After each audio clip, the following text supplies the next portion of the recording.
ले जनाब बिस्मिल्लाहिर्रहमानिर्रहीम। अस्सलाम वालेकुम। क्या हाल चाल है जनाब आपका? होपफुली आपने अब तक 4 लेक्चर जो हैं वो सुन लिए होंगे और अकाउंटिंग माशाल्लाह आप सीख रहे हैं सारे।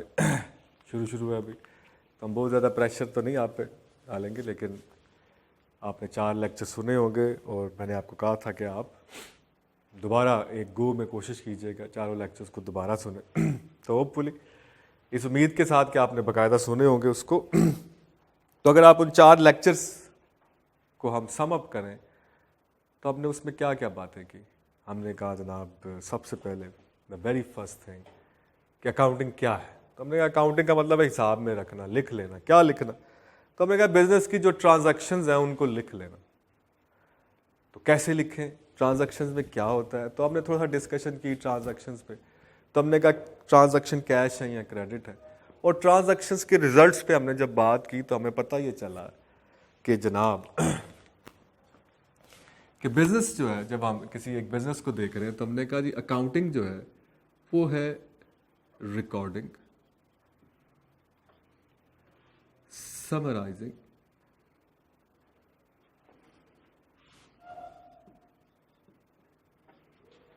presentation of financial data. So there are 3 main things in an accounting subject. Whether it's a recording, summarizing, presentation of financial data.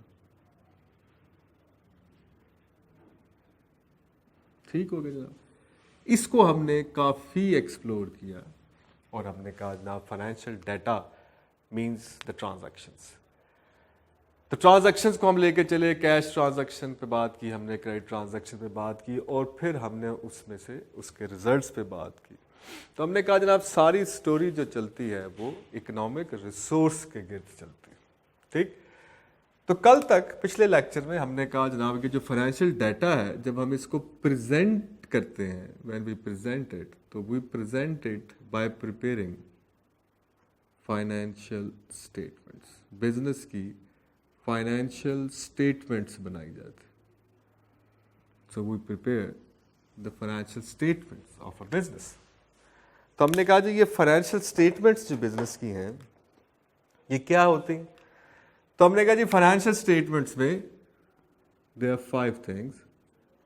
Statement of financial position, statement of financial position, जिसको आप देखेंगे हम इस तरह भी बोलेंगे SOCP, statement of financial position, SOFP, and then we have statement of profit और loss.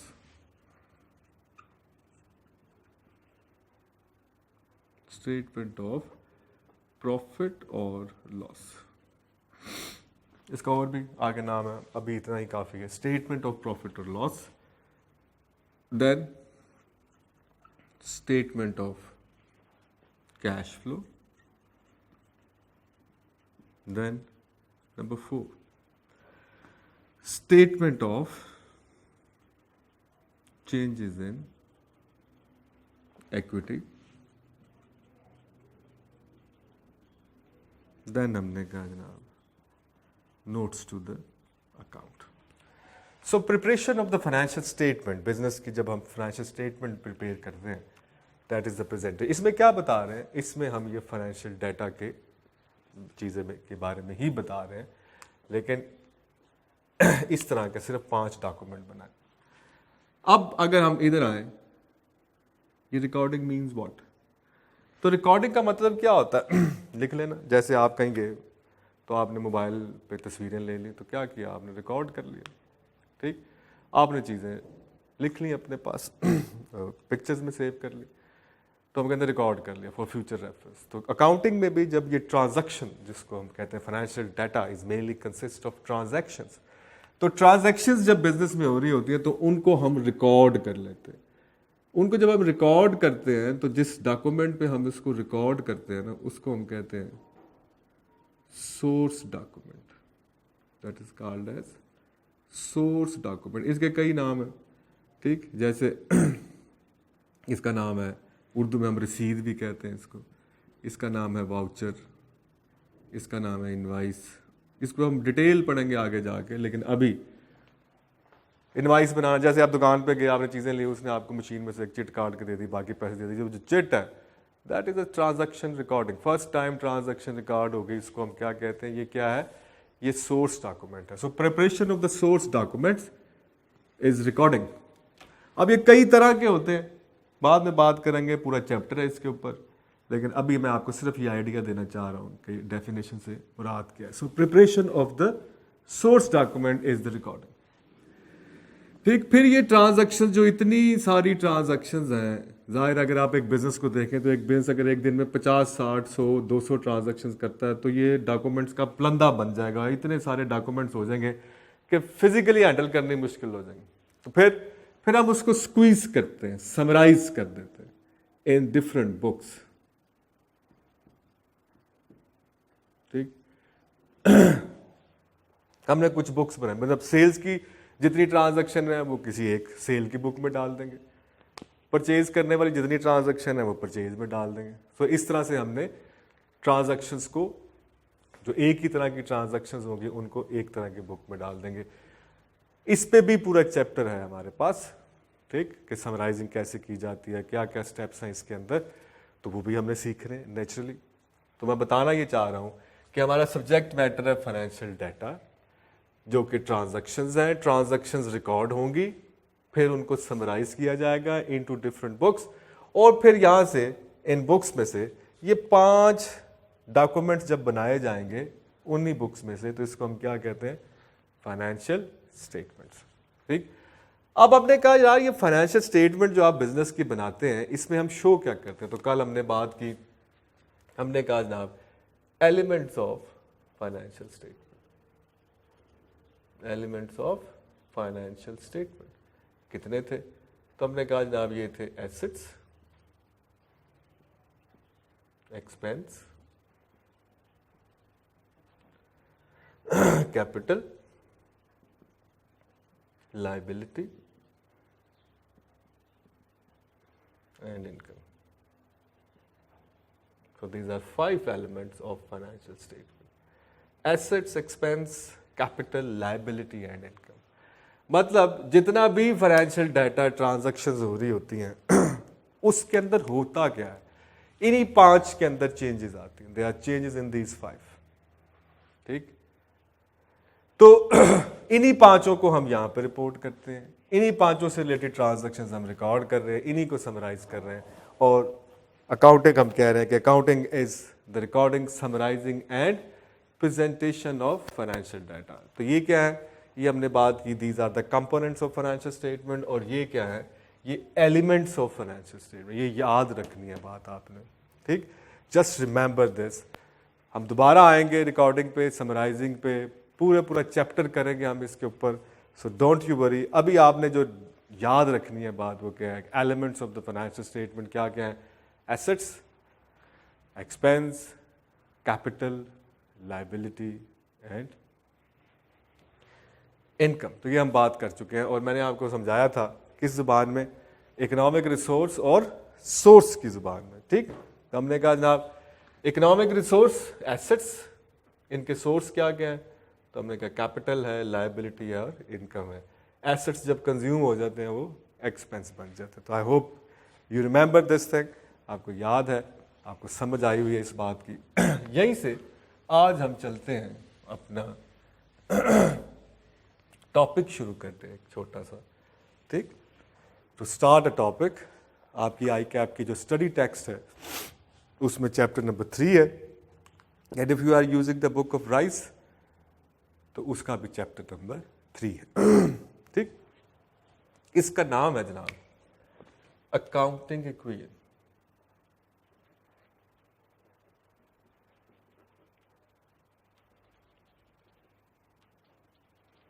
Accounting equation, accounting की मसावात, मसावात ऑफ अकाउंटिंग, अकाउंटिंग इक्वेशन।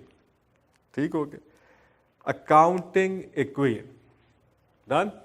ले जरा क्या है, टू स्टार्ट विद, ठीक, इसकी जो बुक में आपके इक्वेशन लिखी है उसमें लिखा है कि eight any point of time, किसी भी वक्त बिजनेस के जो एसेट्स होते हैं, यानी कि बिजनेस के पास जो एसेट्स हैं, it is always equal to capital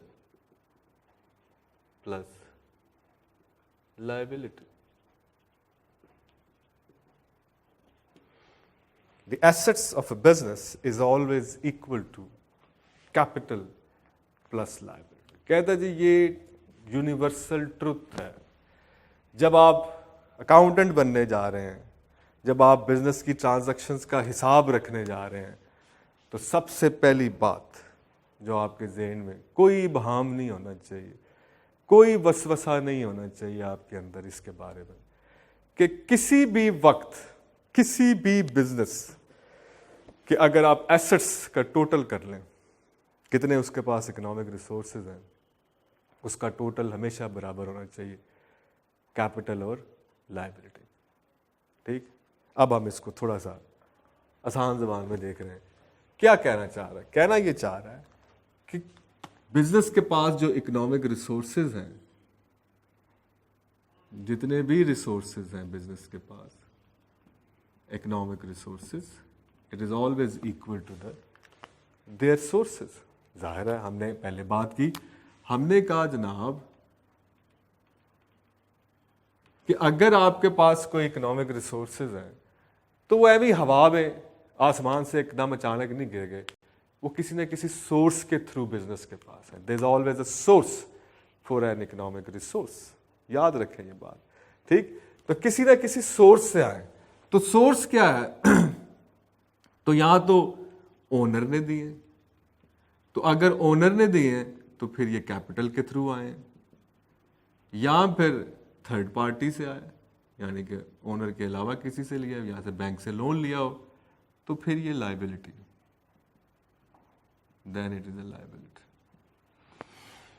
ठीक, assets are always equal to capital plus liability. कहते जी पहला हिसाब आपका जो क्लियर होना चाहिए एट एनी टाइम वो ये है कि आपके बिजनेस के, जिसके आप अकाउंटेंट हैं, अगर आप उसके एसेट्स का टोटल कर लें कि जी इतना कैश है, इतना बैंक में पड़ा है, ये फर्नीचर पड़ा है इतने का, इतने के एसी हैं, इतने के ये हैं, तो आपको एक बात क्लियर होनी चाहिए कि आपने अगर 3 करोड़ रुपए के एसेट्स काउंट कर लिए हैं बिजनेस के कि जी ये 3 करोड़ के इकोनॉमिक रिसोर्स है हमारे पास, तो अब आपको ये भी पता होना चाहिए कि ये आए कहाँ से, इसके सोर्स क्या हैं. ठीक, तो आपने याद रखना है कि सोर्सेज हमारे पास 2 ही हैं जहां से ये इकोनॉमिक रिसोर्स आ सकते हैं.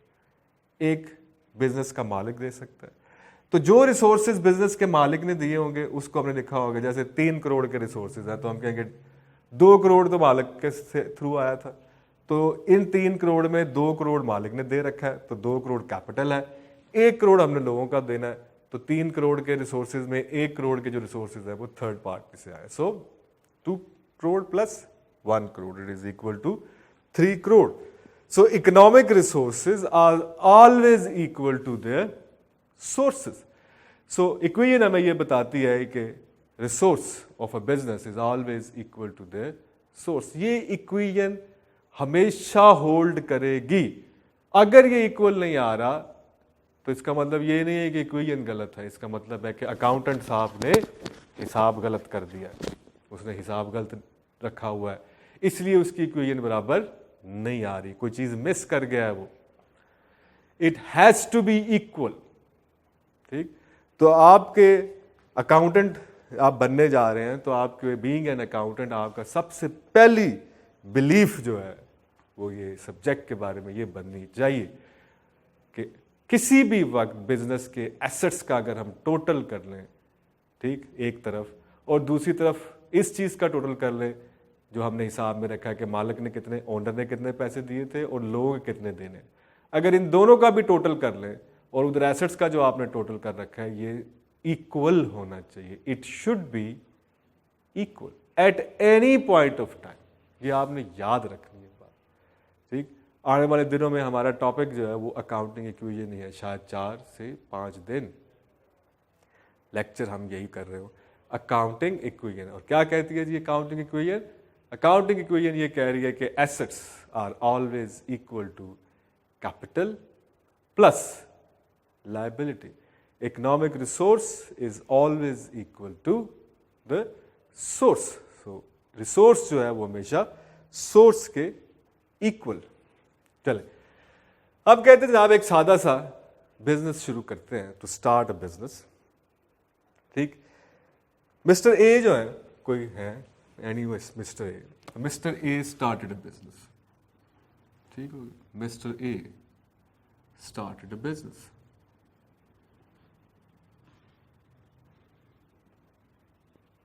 Of selling garments. उसने सोचा जी मैं गारमेंट्स सेल करूंगा, रेडीमेड गारमेंट्स सेल करेंगे। ठीक, फॉर दिस उन्होंने क्या किया, बिजनेस शुरू किया। तो उसने कहा जनाब mister A introduced 10,000 to start a business. 10,000 उसने सोचा बिजनेस को दिया ताकि बिजनेस शुरू कर सके। 10,000 से बिजनेस शुरू करने लगे। अब आप किसके अकाउंटेंट हैं? आप मिस्टर ए के अकाउंटेंट नहीं है, you are an accountant of the mister A's business. ठीक, तो मिस्टर ए ने बिजनेस शुरू किया और बिजनेस का नाम है ए एंड को। जस्ट ए एंड को। नाउ बीइंग एन अकाउंटेंट, आप किसके अकाउंटेंट हैं? मिस्टर ए के या ए एंड को के? तो हम कहेंगे हम बिजनेस के अकाउंटेंट हैं, ए एंड को के। ठीक, मिस्टर ए ने बिजनेस को 10,000 रुपए दिए, यानी कि ए ने ए एंड कंपनी को 10,000 रुपए दिए। ठीक हो गया। अब आप अगर देखें, हिसाब रखें, तो आपसे मैं पूछूं, हाँ जी मिस्टर ए ने आपको बिजनेस को 10,000 दे दिए? तो ये बिल्कुल दे दिए। तो हम कहेंगे क्या है अब आपके पास इकोनॉमिक रिसोर्स या एसेट्स में क्या चीज़ आपके पास आ गई? आप कहेंगे जी हमारे पास है कैश। कितने का? ₹10,000 कैश है जी हमारे पास। तो ये आपने लिख लिया इकोनॉमिक रिसोर्स के नीचे, और इकोनॉमिक रिसोर्स का नाम है कैश। आपने लिख लिया, हिसाब में रख लिया जनाब कि कैश है जी हमारे पास 10,000। अब अकाउंटेंट साहब जो हैं वो, उनको ये भी पता है कि यार 10,000 कैश इकोनॉमिक रिसोर्स तो है मेरे पास। सोर्स क्या है, किस के थ्रू आया बिजनेस के पास, कहाँ से आया, ये भी तो लिखना है ना अपने पास कि भाई ये जो 10,000 हैं ये कहाँ से आए हैं, इसका सोर्स क्या है। तो आप कहेंगे जनाब इसका सोर्स चूंकि ये ओनर ने दिए हैं, तो आप कहेंगे जी कैपिटल है ₹10,000। ठीक, अब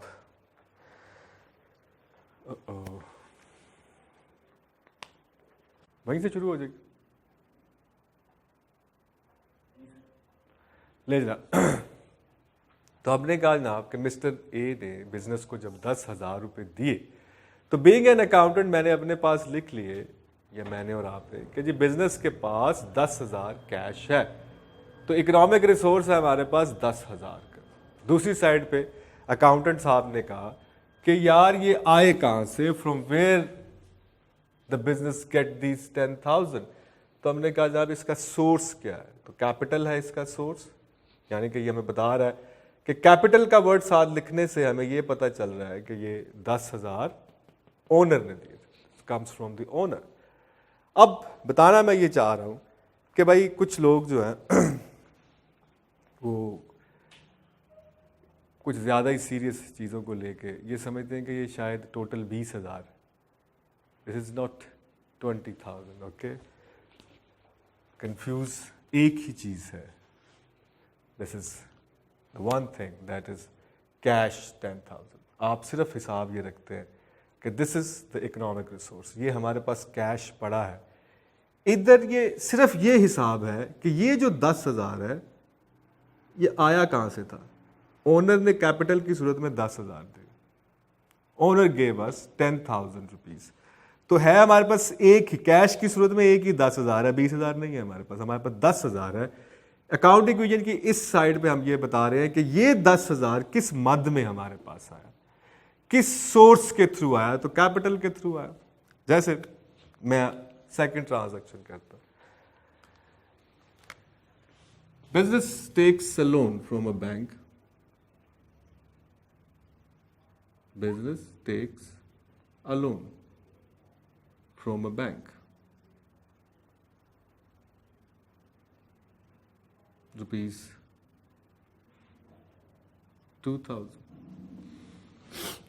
2000 का लोन ले लिया। दूसरी ट्रांजैक्शन आई कि बिजनेस ने बैंक से 2000 का लोन ले लिया।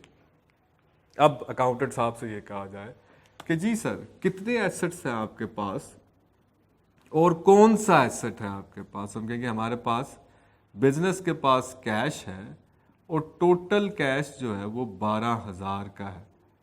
वो कैसे? ठीक, 12,000 टोटल कैश है जी हमारे पास, 12,000 का बिजनेस के पास। किधर से आया भी 12,000? कहां से आया?